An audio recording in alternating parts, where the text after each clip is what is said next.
الصلاة والسلام على سيد الأنبياء والمرسلين سيدنا ونبينا وشفيعنا ومولانا محمد وعلى آله وأصحابه الطيبين الطاهرين. قدرمن اوریدونکو د ژوند د لارې د خپرونې مینوالو، السلام علیکم ورحمت الله وبرکاته.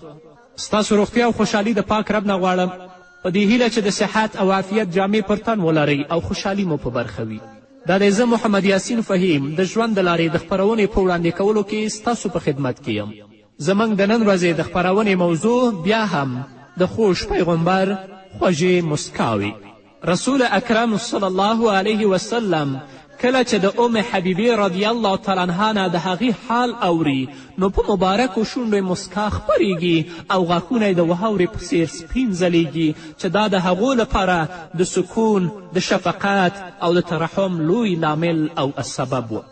علامه ابن کثیر رحمه الله په البدایه والنهایه کې او ابن سعد په خپل طبقاتو کې لیکي چې حضرت ام حبیبه رضی الله تعالی عنها فرمایي کله چې موږ له مکې مکرمې څخه حبشې ته هجرت وکړه او په حبشه کې ځای پر ځای شو، نو څه موده وروسته زما خاوند هلته عیسایي شو او د عیسایت په حال کې مړ شو.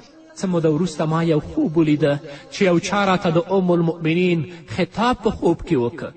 ام حبیبه رضی الله تعالی عنها فرمایي کله چې ما دا خوب ولیده او دا خبره مې په خوب کې واورېده، نو وویرېدم او ما ته د دې خطاب تعبیر له ورایه څرګند شو چې زه به د رسول الله صلی الله علیه وسلم د مبارک حرم ویاړ حاصلوم او زه به د ده ببي ګرځم. ام حبیبه رضی الله تعالی عنها زیاتوي څو ورځې وروسته د حبشې د پاچا یوه وینځه چې نوم یې ابرهه و زما څنګ ته راغله او راته ویل چې د حبشې پاچا ویلی دی چې ما ته محمد رسول الله صلی الله علیه وسلم پیغام را استولی دی چې زه له تاسې سره نکاح کوم. یعنې د حبشې پاچا د خپلې وینځې ته ویلي و چې ته لاړ شه ام حبیبې ته ووایه چې رسول الله ما ته پیغام را استولی دی. رسول الله ویلي چې زه به ام حبیبې سره نکاح کوم. ام حبیبه رضی الله تعالی عنها فرمایي ما هغې وینځې ته وویل الله تعالی دې تا ته نیکیانې در په برخه کړي، الله دې عزت درکړي چې دا ښایسته زیری تا ما باندې وکړ. ام حبیبه رضی الله تعالی عنها فرمایي بیا هغې وینځې را زیاته کړه تاسې یو څوک خپل وکیل ونیسئ او پاچا ته یې ولیږئ چې ستاسو نکاح د رسول الله صلی الله علیه وسلم سره وتړي، ځکه د رسول الله صلی الله علیه وسلم له طرفه وکیل هغه د حبشې پاچا دی، نو تاسو خپل یو وکیل ونیسئ. ام حبیبه رضی الله تعالی عنها فرمایي ما د خالد بن سعید رضی الله عنه سره یو سړی د پاچا لور ته ولیږه او خپل وکیل مې ونیو. له دې سره سره مې پیغام راوړونکي ته 2 کړۍ او 2 پایزیبونه او 2 ګوتې هم په ډالۍ کې ورکړي، ځکه پیغام راوړونکی څوک وه؟ د حبشې د پاچا وینځه وه. نو ام حبیبه رضی الله تعالی عنها فرمایي چې ما هغې ته 2 کړۍ 2 پایزیبونه او 2 ګوتې هم په ډالۍ کې ورکړي. د ماښام پر وخت د حبشې پاچا نجاشي جعفر بن ابي طالب رضی الله تعالی عنه او نور ټول مسلمانان راټول کړل او دا خطبه یې وویله ټول ثنا او ستاینې یوازې یو الله لره دي چې د ټولې دنیا مالک دی، پاک دی، امن بخونکی دی، عزیز دی، جبار دی. زه ګواهي ورکوم چې له الله رب العزت پرته بل کوم معبود نشته او محمد صلی الله علیه وسلم د الله تعالی بنده او غوره رسول دی. محمد صلی الله علیه وسلم د هغه پیغمبر دی چې د هغه زیری عیسی علیه السلام ورکړی دی. او دې نه وروسته ویلې چې اما بعد د کوم شي لور ته چې رسول الله صلی الله علیه وسلم زه بللی یم، ما هغه په سر سترګو منظور که او ما د ام حبیبې رضی الله تعالی عنها نکاح د محمد رسول الله صلی الله علیه وسلم سره وتړله. الله رب العزت دې پر دوی رحمت او برکتونه را نازل کړي. له دې وروسته نجاشي پاچا مهر کې 400 دینار د ام حبیبې رضی الله تعالی عنها وکیل ته ور وسپارل. بیا چې خلک پاڅېدل نو نجاشي وویل تاسې اوس کینئ، ځکه چې دا د رسول الله صلی الله علیه وسلم سنت دی چې د واده په موقع د خوراک ورکړی شي. له دې وروسته ډوډۍ وخوړل شوه او ټول خلک بیرته ستانه شول. ام حبیبه رضی الله تعالی عنها فرمایي زما څنګ ته څه مال او پانګه راغله، نو ما څه نور مال هم وینځې ته ورولېږه، خو هغې انکار وکړ او دا یې راته ویلې چې پاچا ما ته قسم را کړی دی چې له ام حبیبې رضی الله تعالی عنها څخه به څه شی نه اخلي. ما هم د رسول الله صلی الله علیه وسلم دین غوره کړی دی. ام حبیبه فرمایي چې هغې وینځې راته وویلې چې ما هم د رسول الله صلی الله علیه وسلم دین غوره کړی دی او د الله تعالی لپاره مې اسلام منلی دی.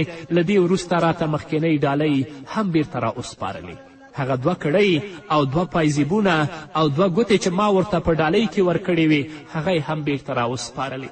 ام حبیبه رضی الله تعالی عنها فرمایي بیا د کلي خوا و شا میرمنو راته خوشبویانې او څه نورې ډالیانې راوړې. لږ ځنډ وروسته راته هغې وینځې وویل زه له تا سره یو ضروري کار لرم او هغه دا دی چې رسول الله صلی الله علیه وسلم ته زما سلام ورسوه. د هغې په زړه کې د محمد رسول الله مینې ځای نیولی و او په اسلام مشرفه شوې وه. ام حبیبې ته ډالۍ بیرته ورکوي او ورته وایي چې زه تا سره ضرور کار لرم او هغه ضرور کار مې دا دی چې کله مدینې منورې ته ځې نو زما سلام به محمد رسول الله صلی الله علیه وسلم ته رسوي. ام حبیبه رضی الله تعالی عنها فرمایي هغه وینځه په ما ډیره زیاته مهربانه شوه. هغې زه له څه سامان سره رخصت کړم. هغې به په بار بار زما سره دا خبره تکراروله چې زه در څخه هیره نشم زما سلام به په محمد رسول الله وایي. ام حبیبه رضی الله تعالی عنها فرمایي کله چې زه د رسول الله صلی الله علیه وسلم په خدمت کې مشرفه شوم او ما هغه ته د واده او د کوژدې پیغام ورکه او د ابرهه وینځې له نیک سلوک څخه مې خبر که نو رسول الله صلی الله علیه وسلم زړه راښکونکې مسکا وکړه او مبارک غاښونه یې د واورې په څیر سپین وځلېدل. بیا چې کله ما د وینځې له لورې رسول الله صلی الله علیه وسلم ته د هغې سلام ووایه نو رسول پاک صلی الله علیه وسلم په مبارکه مسکا او رین تندي داسې وفرمایل په هغې دې هم د الله سلام وي او د الله رحمت او برکتونه دې پرې نازل شي.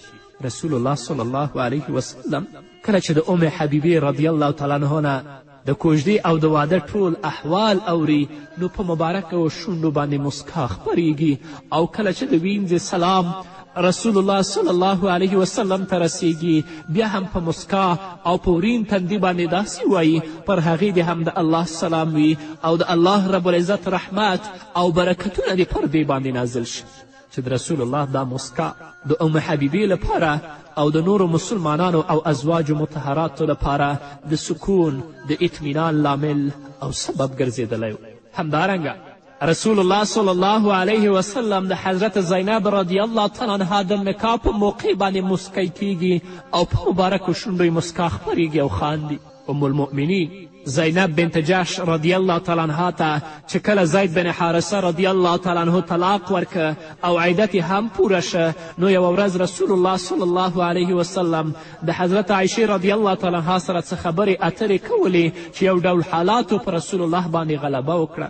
رسول الله صلی الله علیه وسلم به زیاتره د وحی پر موقع له داسې حالت سره مخ کېده چې کله به په رسول الله وحی راتله نو په رسول الله صلی الله علیه وسلم به بېهوشي شکل باندې راتله او ډیر فشار به پرې راته. لږ ځنډ وروسته د رسول الله صلی الله علیه وسلم له مبارکو شونډو مسکا وشوه او د عایشې لور ته یې مخ که او ویې فرمایل یو څوک لاړ شئ او زینب رضی الله تعالی عنها ته دا زیری ورکړئ چې الله رب العزت په آسمانونو کې د دې نکاح وتړله. زینب بنت جحش به په دې باندې ډیر ویاړ او افتخار کوه چې زما نکاح رسول الله صلی الله علیه وسلم سره الله په آسمانونو کې تړلې ده. بیا له دې وروسته د سورة احزاب دا 30 آیت تلاوت که وإذ تقول للذي أنعم الله عليه وأنعمت عليه أمسك عليك زوجك واتق الله وتخفي في نفسك ما الله مبديه وتخشى الناس والله أحق أن تخشاه فلما قضى زيد منها وطرا زوجناكها لكي لا يكون على المؤمنين حرج في أزواج أدعيائهم إذا قضوا منهن وطرا وكان أمر الله مفعولا. په دې آیت کې الله رب العزت د حضرت زینب بنت جحش رضی الله تعالی عنها نکاح د محمد رسول الله صلی الله علیه وسلم سره په آسمانونو کې تړي او کله چې دا وحی په رسول الله باندې نازلیږي نو په مبارکو شونډو یې مسکا خپریږي چې غاښونه یې سپین ځلیږي او د عایشې لور ته مخ کوي او دا وایي چې یو څوک لاړ شئ او زینب رضی الله تعالی عنها ته دا زیری ورکړئ چې الله رب العزت په آسمانونو کې د دې نکاح وتړله. نو بیا هم قدرمنو اوریدونکو که موږ او تاسو د رسول الله صلی الله علیه وسلم ژوند ته او د هغه مبارک سیرت ته متوجه شو د هغه د ژوند هره ثانیه او هره دقیقه زموږ او تاسو لپاره لوی درس او لوی عبرت دی. نو راشئ چې د رسول الله صلی الله علیه وسلم د مبارک سیرت نه ځانونه خبر کړو، د اصحابو کرامو رضی الله عنهم د مبارکو سیرتونو نه ځانونه خبر کړو، د ازواجو مطهراتو او د نورو صحابیاتو له مبارکو سیرتونو نه ځانونه خبر کړو او هغه په خپل فردي ژوند، کورني ژوند او ټولنیز ژوند کې عملي کړو، هغو ته د عمل جامه ور واغوندو.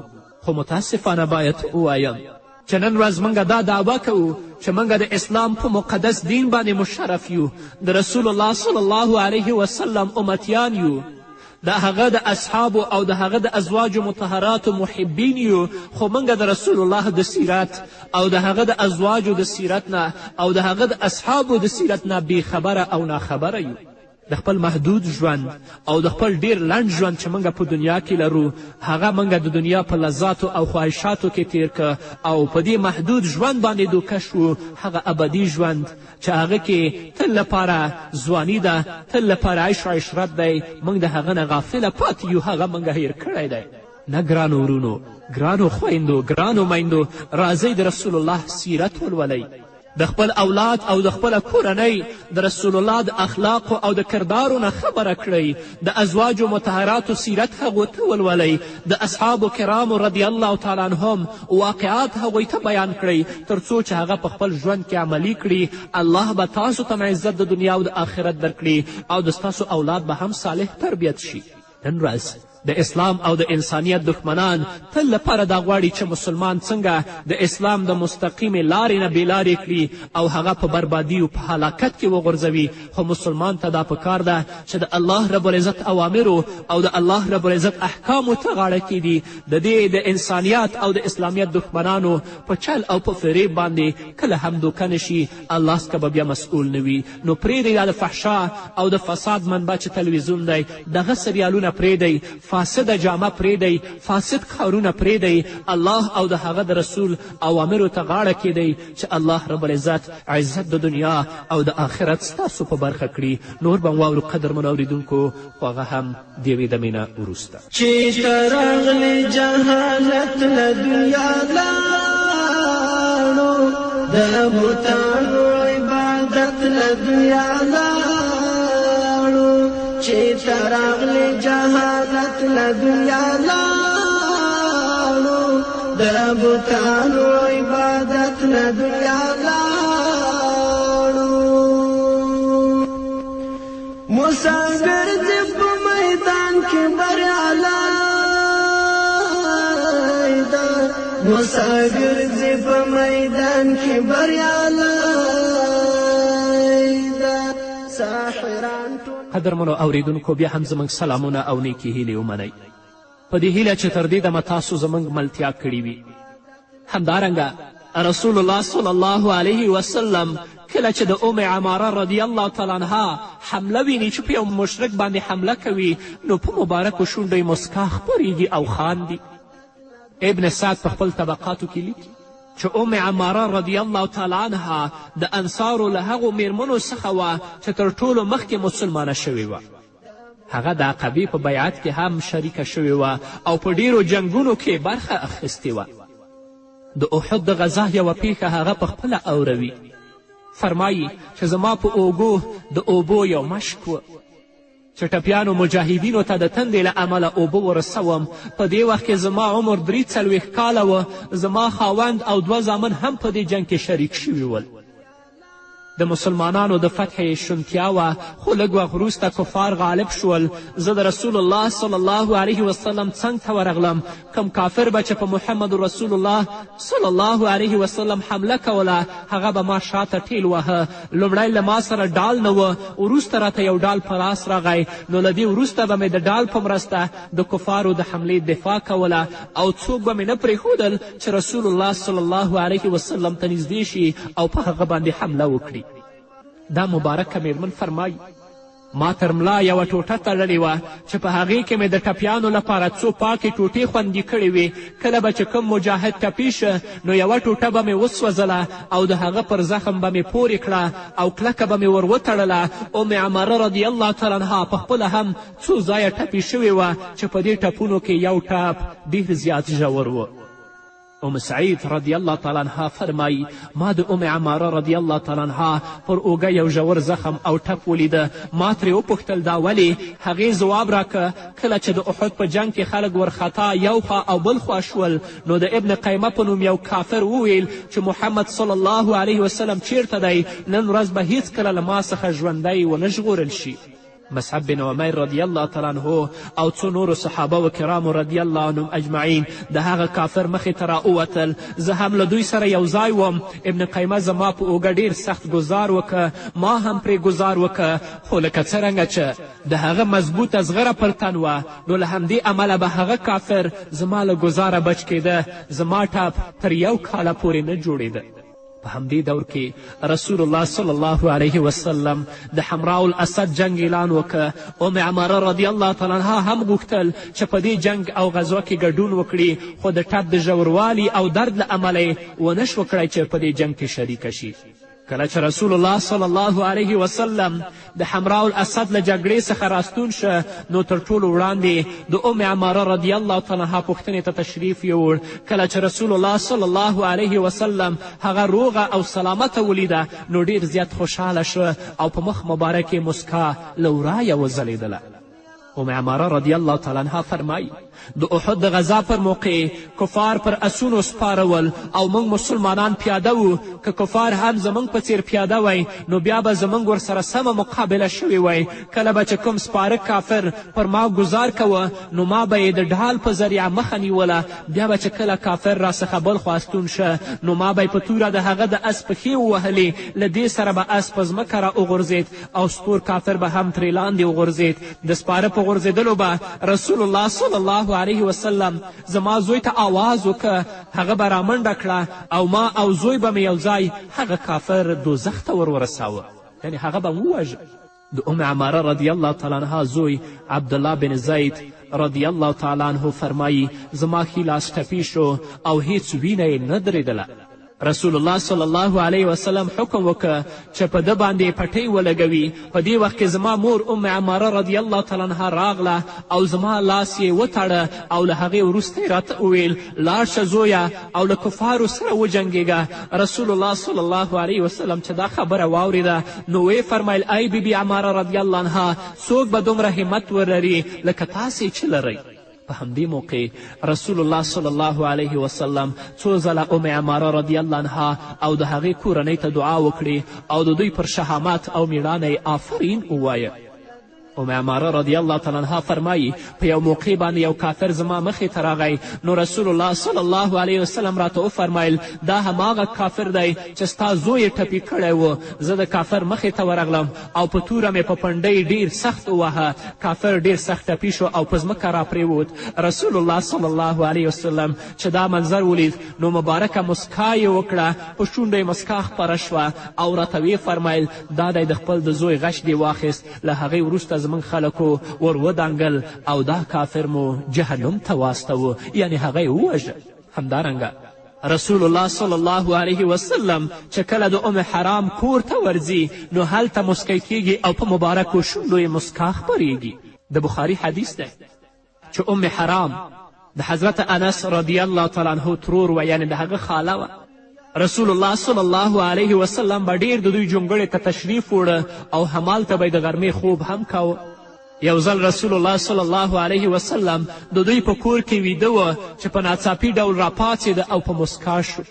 ام حرام رضی الله تعالی عنها وړاندیز وکړه ای د الله رسوله زما مور او پلار دې له تا زار شي. دا څه لامل و چې ته وخندلې او په مبارکو شونډو دې مسکا خپره شوه. ام حرام وایي چې رسول الله صلی الله علیه وسلم راته وفرمیل ما ته زما په امت کې څو سړي وښودل شول چې په دریاب کې د جنگ لپاره داسې سپاره وه لکه په یو تخت چې پاچا ناست وي. ام حرام رضی الله عنها بیا هیله څرګنده کړه ای د الله غوره رسوله دعا وکړه چې الله ما هم له دوی سره شریکه کړي. رسول الله ورته وفرمیل تاسې به هم له دوی څخه یوه یاست. له دې وروسته خیر الانبیا محمد رسول الله صلی الله علیه وسلم بیا په آرام پریوت. لږ ځنډ وروسته بیا راپاڅېد او په مبارکه مسکا یې بیا د ام حرام جونګړه وځلوله. دا ځل بیا ترې ام حرام رضی الله عنها د مسکا د لامل په اړه وپوښتل، نو رسول الله صلی الله علیه وسلم بیا په هماغه څیر ځواب ورکړ. ام حرام رضی الله عنها بیا له رسول الله صلی الله علیه وسلم څخه د دعا غوښتنه وکړه. دا ځل رسول الله صلی الله علیه وسلم ورته وفرمیل تاسې به د لښکر لومړۍ میرمن یاست. هغه دا چې د عثمان غني رضی الله عنه د خلافت په دور کې معاویه رضی الله تعالی عنه چې د شام والی و د قبرس په جزیره باندې د حملې اجازه وغوښته. عثمان غني رضی الله تعالی عنه ورته د حملې کولو اجازه ورکړه. معاویه رضی الله تعالی عنه د پوره لښکر سره حملې ته تیار شو. په دې لښکر کې ورسره ام حرام رضی الله تعالی عنها هم ګډون درلود. د راستنېدو په موقع باندې حضرت ام حرام رضی الله تعالی عنها په یوې قچرې سپره وه. ناڅاپه قچره وترېده او یو خواته یې ټوپونه کړل. له دې سره ام حرام رضی الله تعالی عنها لاندې را وغورځېده او د غاړې څټ هډوکی مات شو. په همدې حال کې وفات هم شوه او په هماغه ځای کې دفن کړه شوه. نو د رسول الله صلی الله علیه وسلم دعا د هغې په حق کې قبوله شوې وه. دا و د رسول الله صلی الله علیه وسلم مبارکې مسکاوې. نورې به اورو انشاء الله. هغه په نورو خپرونو کې الله دې موږ ته توفیق راکړي چې د رسول الله د هغه د ازواجو او د هغه د اصحابو سیرت په خپل انفرادي کورني او ټولنیز ژوند کې عملي کړو، تر څو چې الله رب العزت موږ په دنیا او په آخرت کې کامیابه کړي. او که د دې ونه موږ سرغړونه وکړو د غرب او د هندونیزم هغه سیرت او د هغو تقلید وکړو، هغه په خپل ژوند کې عملي کړو، نو بیا زموږ بربادي او زموږ بېعزتي په ژوند کې او په آخرت کې، یعنې د دنیا په ژوند او په آخرت کې بیا یقیني ده. الله رب العزت دې په موږ رحم وکړي. الله رب العزت دې زموږ ټولو خویندو او وروڼو ته د نیکو اعمالو توفیق ورکړي. الله دې زموږ اخلاق سم کړي. الله دې زموږ کردار سم کړي. الله دې زموږ د خویندو او د وروڼو جامه سمه کړي، تر څو چې الله څخه په اوچته غاړه باندې ولاړ وو. نو دا وه زموږ د نن ورځې خپرونه چې ستاسو درانه حضور ته وړاندې شوه. تر بلې خپرونې پورې چې زه بیا هم ستاسو درانه حضور ته راځم، تاسو ټول په پاک رب سپارم. پاتې ژوند نیکمرغه، ښاد، بریالي او کامیابه اوسئ. د بوتانو عبادت نه دنیا لاړو چې په څنګه ضلالت نه دنیا لاړو. د بوتانو عبادت نه دنیا لاړو چې تراغلې جهالت نه دنیا لاړو. د بوتانو عبادت نه دنیا لاړو. د بوتانو عبادت نه دنیا لاړو. ګمراهان خپل لار به پیدا نه کړو. ګمراهان خپل لار به پیدا نه کړو. که قرآن او ستا سنت له دنیا لاړو. د بوتانو عبادت له دنیا لاړو. که قرآن او ستا سنت له دنیا لاړو. د بوتانو عبادت له دنیا لاړو چې تراغلې جهالت له دنیا لاړو. د بوتانو عبادت له دنیا لاړو.